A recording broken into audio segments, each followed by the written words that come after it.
राधे राधे दोस्तों, सिक्का जंक्शन में मैं आपका स्वागत करता हूं। मैं आज आपको 5 रुपए के महात्मा गांधी के जो दांडी मार्च के सिक्के जारी किए गए थे उनके बारे में बताऊंगा।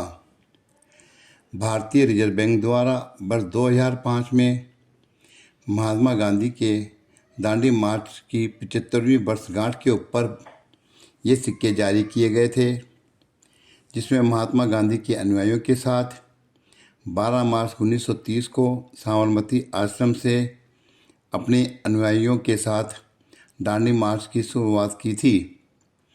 महात्मा गांधी अपने अनुयायियों के साथ यह यात्रा 24 दिन में 240 मील लगभग 386 किलोमीटर की दूरी तय की थी।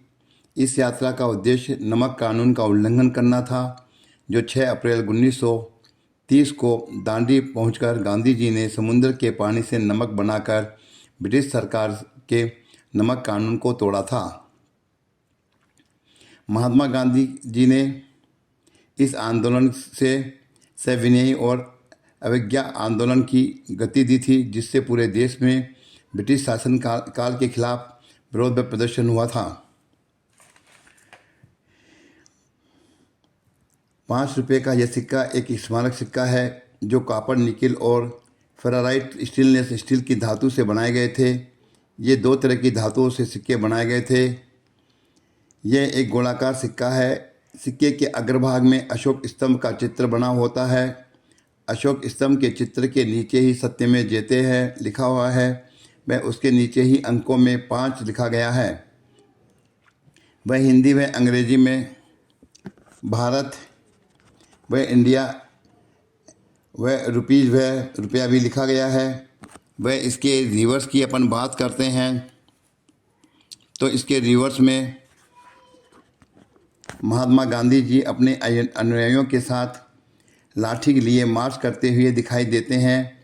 वह उसके नीचे ही वर्ष 1930 से 2005 लिखा हुआ है। वह वर्ष के नीचे ही टकसाल का मिंट मार्क भी लगा हुआ है। वह हिंदी में दांडी यात्रा के 75 वर्ष, वह अंग्रेजी में भी 75 ईयर्स ऑफ द दांडी मार्च लिखा गया है। यह सिक्का एक ऐतिहासिक सिक्का है जो नमक सत्याग्रह की 75वीं वर्षगांठ के उपलक्ष्य में भारतीय रिजर्व बैंक द्वारा एक स्मारक सिक्के के रूप में जारी किया गया।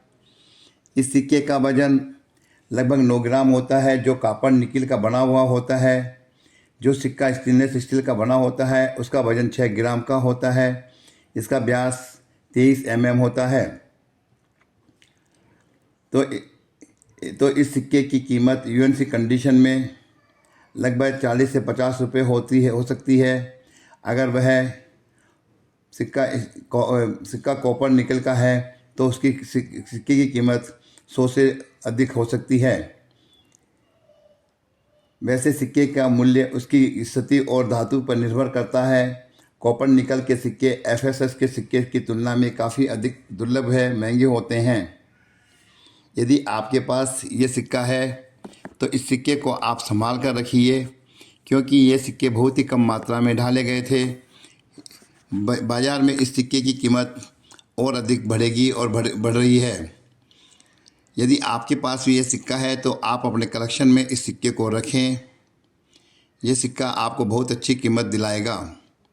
यदि इस सिक्के को आपको बेचना भी है या ख़रीदना भी है तो आप इस सिक्के को ऑनलाइन या सिक्का प्रदर्शनी में जाकर इन सिक्कों को बेच सकते हैं। वह वहाँ से इनको खरीद भी सकते हैं, जहाँ पर आपको इस सिक्के की एक्चुअल वैल्यू का पता भी चल जाता है। मैं तो आपसे यही कहूँगा, ये सिक्का आप अपने कलेक्शन में रखें। ये बहुत ही रेयर सिक्का है, इसलिए ये सिक्का आप अपने पास ही कलेक्शन में रखें। धन्यवाद।